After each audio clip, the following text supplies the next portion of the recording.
You're tuned to More Living with Jim Brogan, broadcasted live from the Brogan Financial Studios at News Talk 98.7, where old-fashioned values, expert knowledge, and genuine understanding come together to give you the retirement straight talk you deserve. Jim's a former National Advisor of the Year recipient and a financial educator, and he's here today to talk about how you can live out the best years of your life. Jim and the Brogan Financial team have been helping retirees and pre-retirees across the Southeast for almost 20 years in their pursuit of financial independence. You can reach them during the week at 865-862-6800. So sit back, relax, and get ready to learn, folks, because More Living with Jim Brogan starts now. Good Saturday, East Tennessee, and welcome to More Living with Jim Brogan, where it's all about living the best years of your life your way. This is News Talk 98.7 WOKI. And, you know, after months of staying close to home, many of you I know are ready to pack your bags and head out on a vacation, maybe a dream vacation or even travel internationally. Packing up the car and heading to the closest beach is on my list for the summer.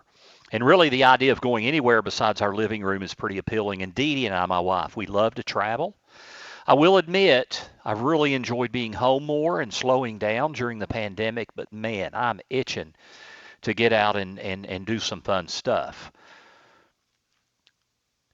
What about locations that require a plane flight or a passport? Do your bucket list or retirement dreams include travel abroad? And what is on your travel bucket list? Today, I'm excited to be joined by author and international traveler Jim Santos.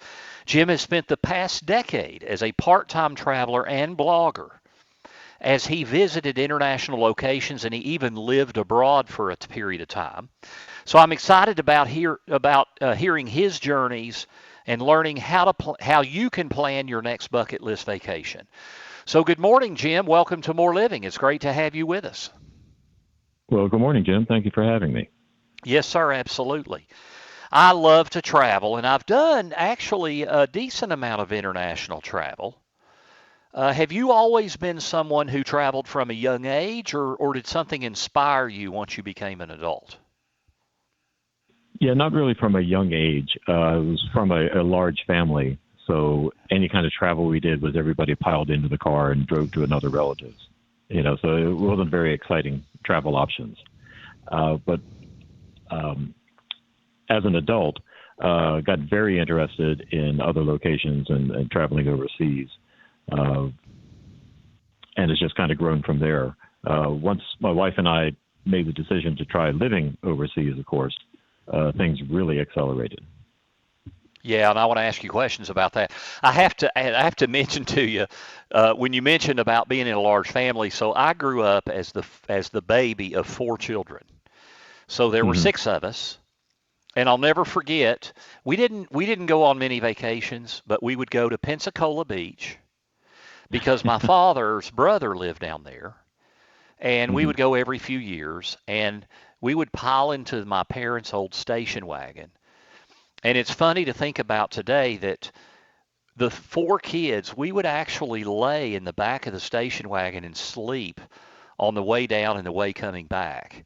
And it's so scary to think about that when you look at, we didn't have seat belts on. We were just laying in the back. You know, kids used to travel in the back of their trucks all the time. But we always we didn't loved have air conditioning either. Well, that's right. But we loved We love to go to the Gulf Coast. Since we're on that, I was going to ask you about that later. You know, the Emerald Coast along there on the Panhandle, which I guess goes from Panama City over to parts in Alabama. A lot of people don't really know about the Gulf Coast and how beautiful that water is. And I remember the first time I went there, I was just shocked at how white the sand is and how clear the water is. I think that's really a hidden gem for a lot of people that live in the United States. Do you agree? Well, actually, that's an area that I haven't spent a lot of time in. I did make a trip to Fort Myers once as a teenager, but we actually do plan in October on going somewhere in the Panama City Beach area, either there or Destin. Yeah, it's absolutely gorgeous down in there. So check back in a few months. Yeah, that's great. Jim, you had a long career as a computer and network engineer for the U.S. Senate. That's So right. what Yeah. made you decide to give up the desk job and travel and eventually even live overseas for a few years? Uh, well, it's a long story and kind of sad in part of that. Back in right around 2000, 2001, my wife of then about 20 some years was diagnosed with breast cancer. And as her condition worsened, the help desk in the Senate started letting me work more and more from home so that I could be, available. So as I made that transition to remote working, I just became used to that kind of work and, developed some trust with the company for doing that. Now, of course, people are seeing that there's a huge benefit to being able to work remotely. But at the Sure. time, it was kind of new. And actually, with her passing, I pretty much assumed I was going to be alone for the rest of my life. But, much to my surprise, found myself in a relationship with someone who also was very interested in travel. She was a realtor, but about to retire. So we both found ourselves able to do some travel while I still worked remotely. So that was a way of kind of dipping our toe in the water. So that got us started with some locations around the U.S. and in the Caribbean. We actually went to Italy for 3 weeks also. And I tried to work remotely from Italy, but it's difficult in the internet cafes because everyone's watching football games, and every once in a while there's this huge roar and screaming, and it's difficult to explain to the customer why that's happening. But from then, that kind of led us to, well, how about maybe we should try living in another country, and then just things really started snowballing from there. Oh, that's crazy. That's pretty awesome. I've been to Italy, and I'm going to actually get to that here in a bit. Hmm. What do you think are your favorite places you've traveled to? That's a really tough question, and people ask me that all the time, so you think I'd be better prepared for it. But the problem is we've really enjoyed every place that we've been. Buenos Aires, for example. We only managed to spend a weekend there, but we'd love to go back and be there for at least a month. And there are other places in Argentina that we'd like to explore. I think what's happened for us is that we're started to cultivate this attitude that wherever we are now is our favorite destination. Every place has its own special attraction, and it's really difficult.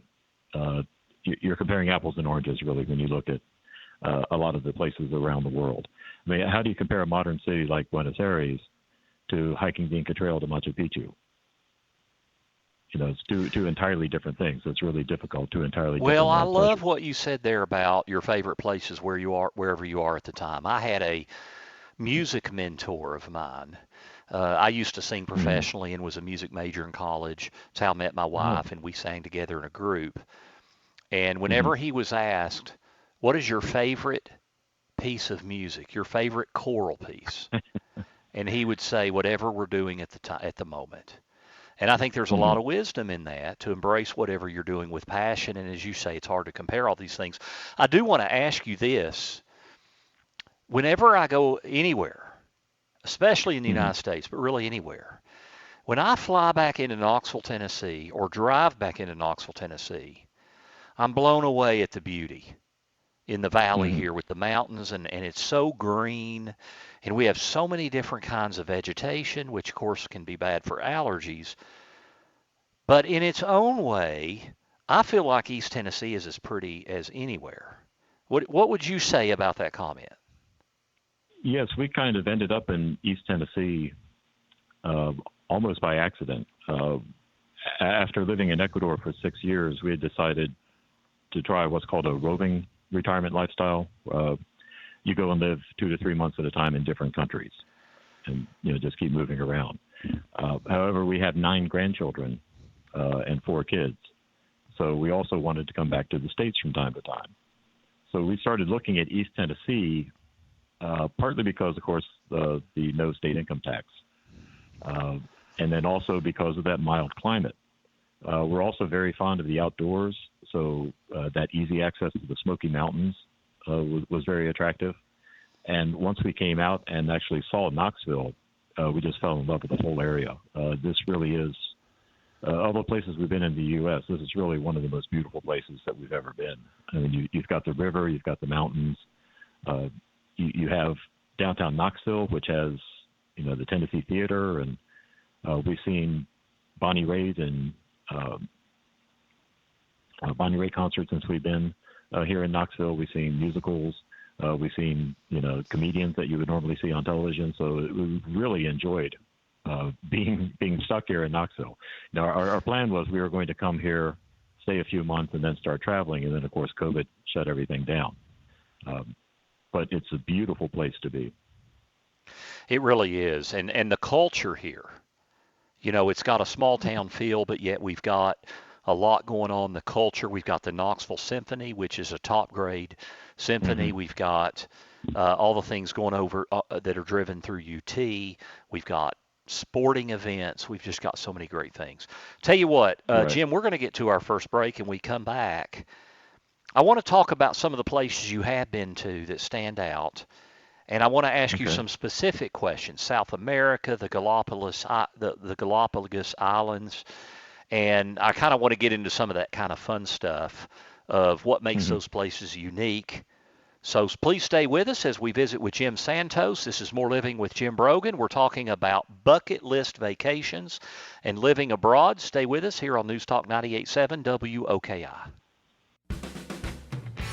Welcome back to News Talk 98.7's Brogan Financial Studios, where Jim Brogan is coming to you live with important news and advice to help you achieve your dream retirement. Get ready to learn and live. Here's your host, Jim Brogan. Thanks for tuning in to More Living here on News Talk 98.7 WOKI. I'm your host, Jim Brogan. I think a big part of More Living is being able to travel and experience different parts of the United States and also different parts of the world. And today we're visiting with Jim Santos, who is an author and a traveler. He lived several years overseas, and we're talking about bucket list vacations and other cool things about traveling and even living abroad. And Jim, I want to ask you, I know we talked about the Emerald Coast in Florida earlier because I asked you about it because it's one of my and my family's favorite place to go for a beach trip. But there may be another, like, of places you have not been, is there one place that you haven't been that stands out that you want to be sure, or at least you're hoping to be able to go? Ooh, it's tough to narrow it down to one place. I tell you, after during the pandemic, doing all the streaming of shows on TV and binge watching, we watched a lot of British TV. So now we really want to go to the British Isles. So I think that's definitely near the top of our list right now to go see, Wales and Scotland and Ireland. Also Spain and Portugal seem very interesting to me. We'd love to get out there. We feel like, we spend a fair amount of time in South America seeing a lot of stuff there. So looking to branch out a little bit. Yeah, Ireland is Croatia is beautiful. Yeah, Ireland is, Croatia, holy cow. Ireland is on my bucket list. I have a strong heritage in Ireland. My grandfather was born in Ireland in his family, and they came across, they came over to the United States. I think he was 7, right around 1900. And and then of course, Brogan is an Irish name. So my grandfather, my dad's father was also full Irish. So I have a very strong heritage and really want to enjoy those, going there. It's definitely on my bucket list. Now, yes, my wife and I just did a DNA test and found that most of our relatives are from that area also. Then that would that probably made it rise up to your list of places you haven't been that you want to go, I would imagine. Right. That's another good reason. Right. Yeah. So you mentioned you spent a lot of time in South America, and you've been to the exotic Galapagos Islands. It's hard to say. Right. But is it better to travel on your own or go through a tour company for international travel? For somebody that's not done a lot of travel, or even if they have done some, what do you think is the best way to do that? Or does it depend on your experience? It really depends more on the person and your comfort level rather than your experience. For example, I mentioned Italy. The reason my wife Rita and I first went to Italy was one of her brothers was talking about booking a tour, and it was listing. It was one of these, 15 places in 12 days for an ungodly amount of money, and we looked at it and See, thought, 15. I'm sorry, Jim. Cheaper. I'm sorry to stop you there, but see, 15 places in 12 days doesn't sound appealing to me. Like if No, I'm we going to don't go like that at all. somewhere, or whenever I do go somewhere, I want to be able to spend enough time, at least a little bit of time there to soak in the culture. Right, right, and that's kind of where we are at now. We enjoy most going someplace and discovering it on our own, and we have much more of a comfort level now than when we started out. But I think people are kind of conditioned to think that it's very dangerous to go to other countries. And that really has not been our experience in any place we've gone. We found more that people in other countries are interested in the same thing you are. They're interested in their families and their jobs, and they love their cultures. And if you're friendly to them and you appreciate their culture, especially if you make an attempt, no matter how badly, to speak in their language, we've just found people to be very welcoming and very helpful in other countries. Hasn't mean we haven't had weird things happen, but we feel like we not only see more of the country, but we experience more of the country. We're eating in the places where the locals eat, and we're going to see some of the tourist sites, yes, but we're going there and discovering them on our own, not having somebody point out to us what they think we should know about it. So let's talk about the Galapagos Islands. I mean, how spectacular is that? I mean, can you give us, I guess there's no way you can really explain unless you experience it, but can you give us just a little brush of a picture of what that's like? Yeah, it's funny. I wrote a book for International Living that was basically a travel guide for Ecuador, an itinerary. It's kind of like a book report as far as writing goes. But the first book I actually tried to write myself was about our trip to the Galapagos Islands, and it was called On Your Own and on a Budget. Incredibly poorly timed publication because it came out literally within 2 days of them shutting down the Galapagos Islands to tourists because of COVID. Oh, gracious. Yeah, but it's really an incredible place. The wildlife there is completely unafraid of people. So when you go walking down the street along the water, you literally are stepping over iguanas and seals. We have pictures of them laying on park benches and at bus stops.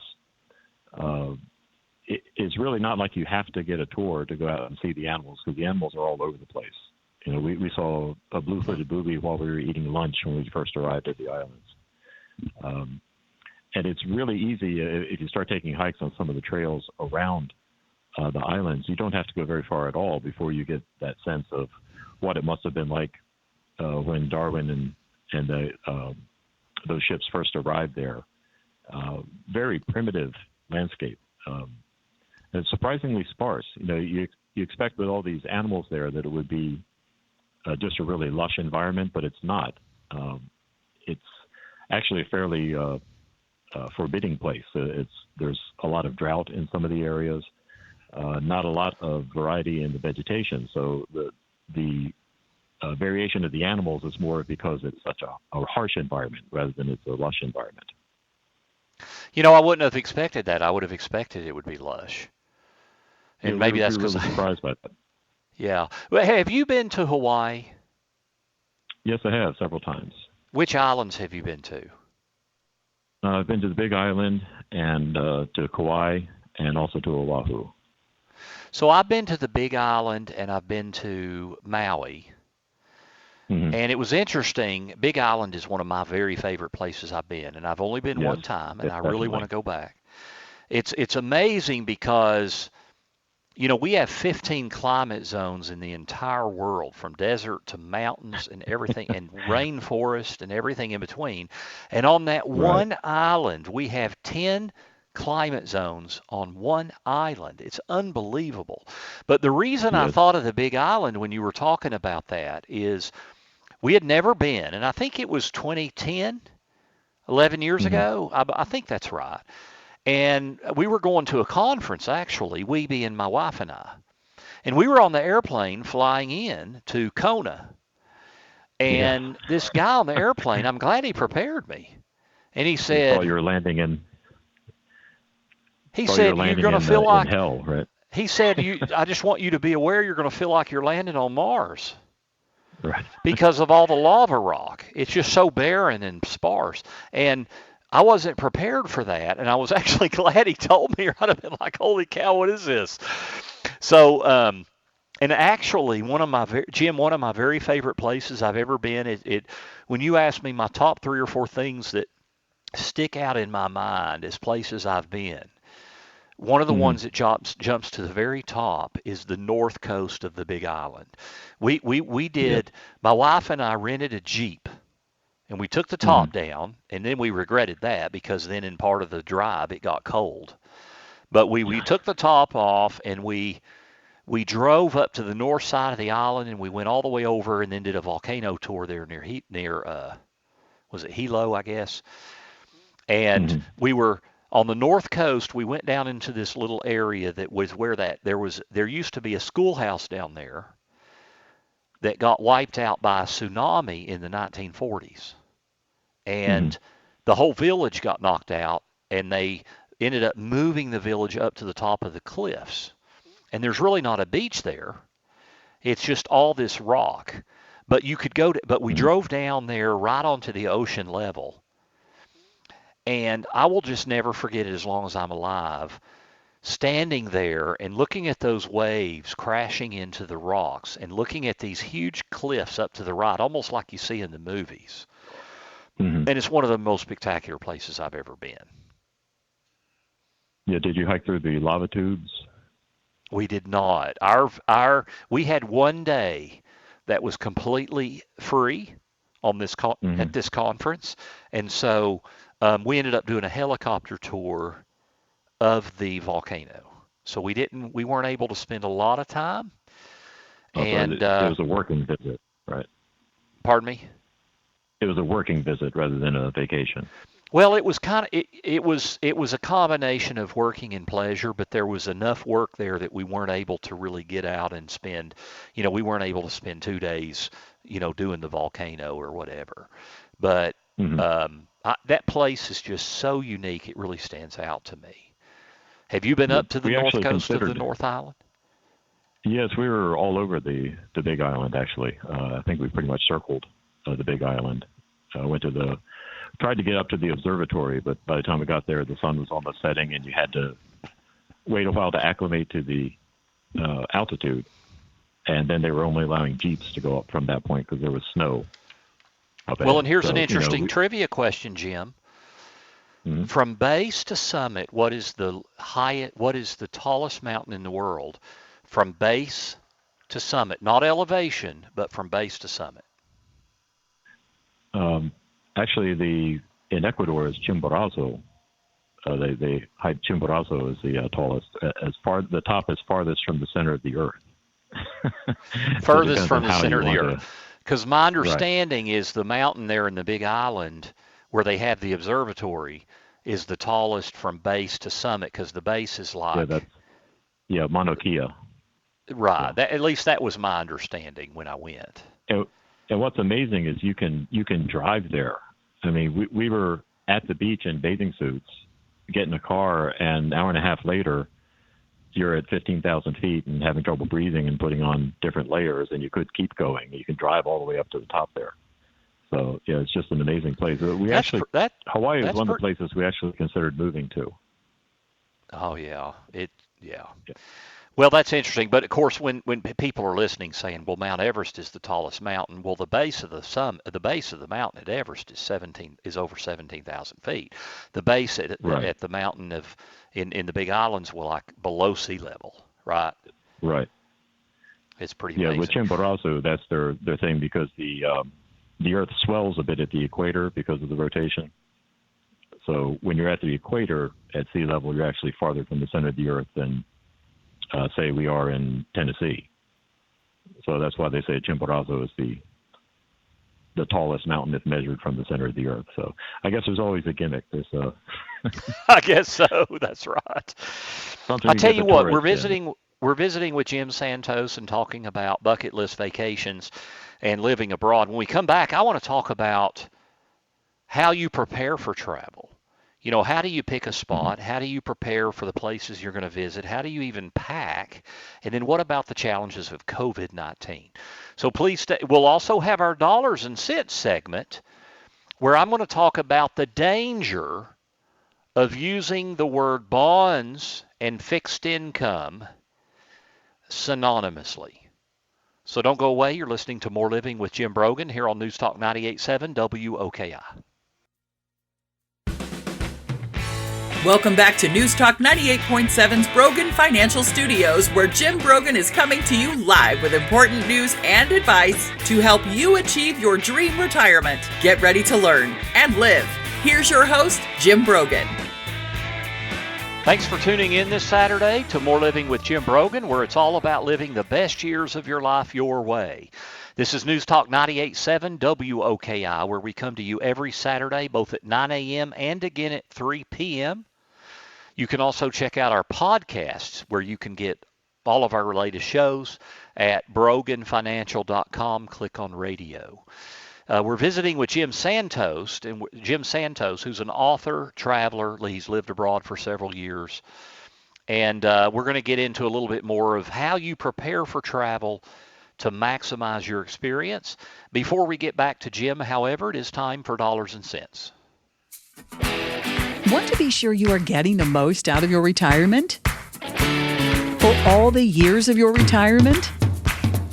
That's the primary goal of More Living with Jim Brogan and our Dollars and Cents segment, where we provide you with an important financial tip that will help positively impact the quality of your life in retirement. And now, here's Jim with this week's Dollars and Cents tip.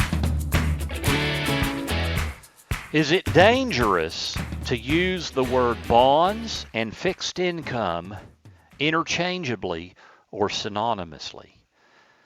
That's our topic this week for Dollars and Cents.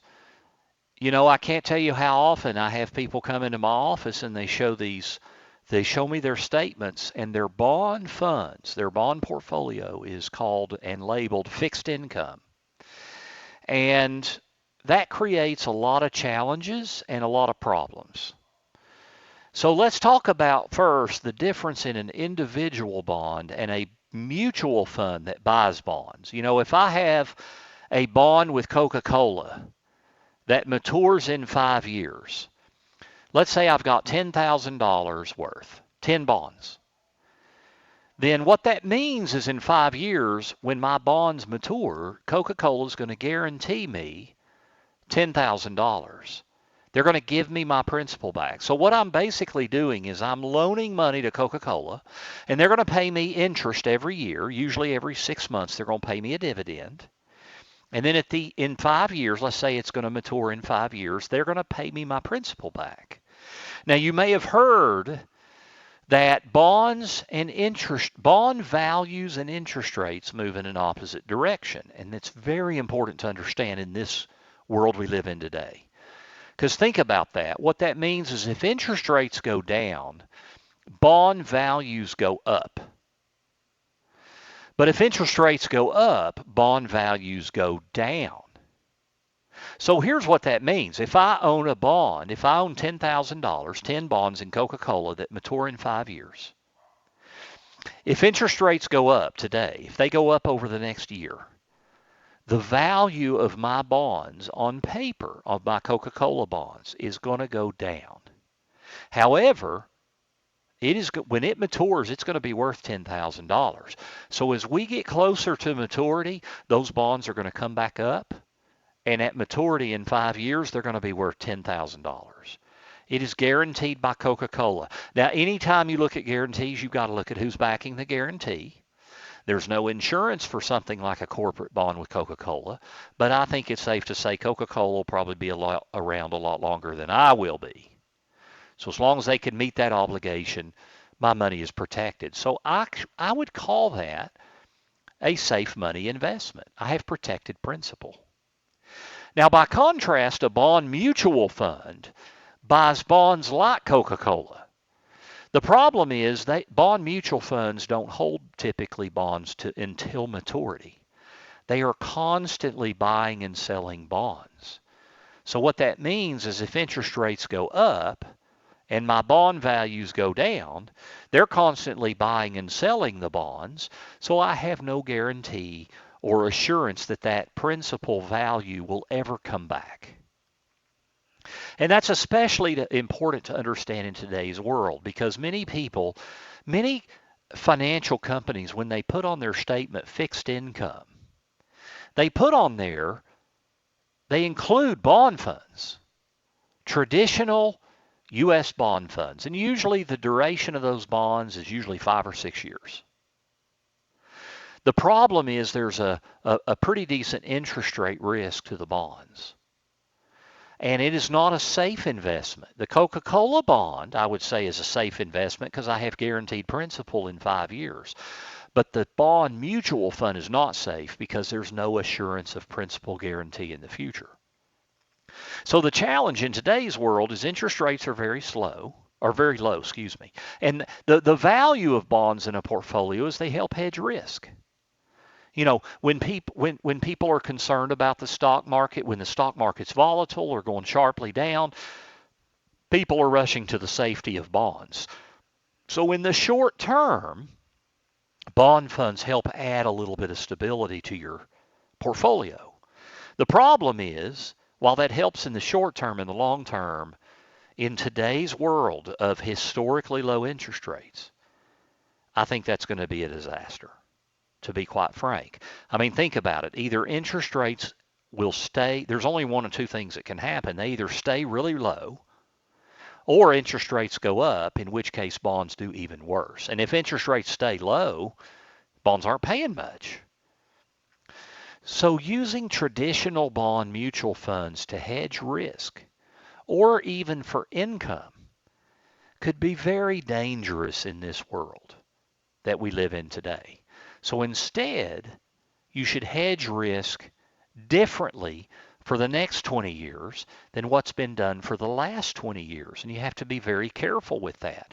How do you hedge risk? You have the risk of the stock market. You have a whole bunch of stuff in your portfolio that if one thing zigs, another zags. So if one thing like stock markets, stocks or stock mutual funds or index funds are way down, hopefully everything's not down because you've got things that zig and zag. Now bonds do that in the short term, but in the long term, you know what? It's not probably. We're on the front edge of an historic bear market in bonds, in traditional U.S. bond funds.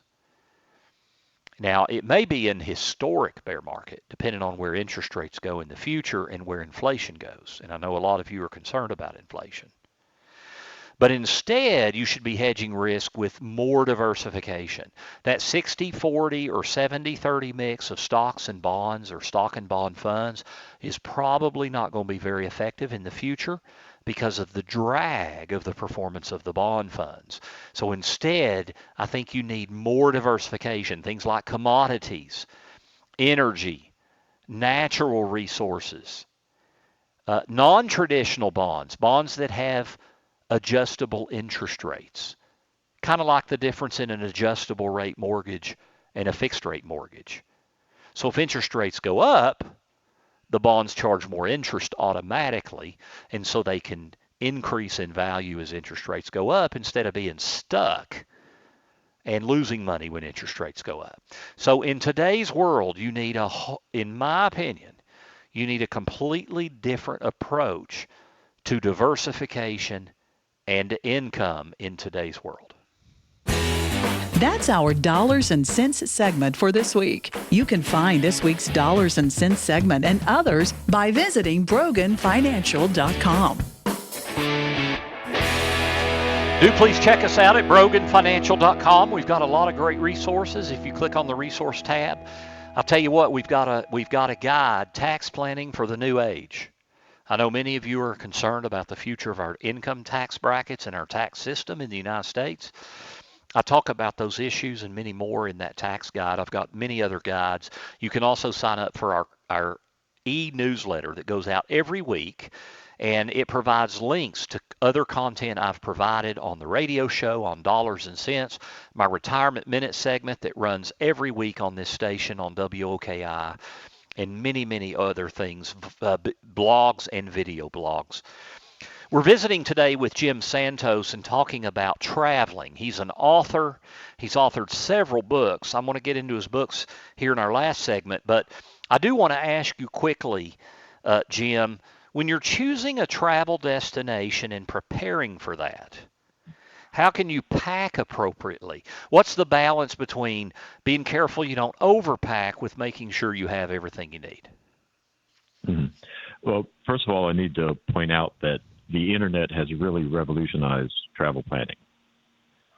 Being able to log on to sites and find out what's the weather like in these countries that you're going to visit, what's the average weather, and all of the information that's available in advance was very difficult to find before. It was a trip to the library, basically. As far as packing, once you know the kind of climate that you're looking at, it's definitely a case of less is more. We found that the best thing to do is to pack layers. You want something that's not going to wrinkle very, very much. Wearing some kind of wicking undershirt is also very helpful. But you want to be able to maybe carry a small backpack with you with some changes of clothes and some rain gear or something like that, and being able to change as the weather changes. You have to remember that, especially with international travel, you may be in smaller cars than you used to in the U.S. You may take a small plane someplace where the size of your luggage is really going to make a difference.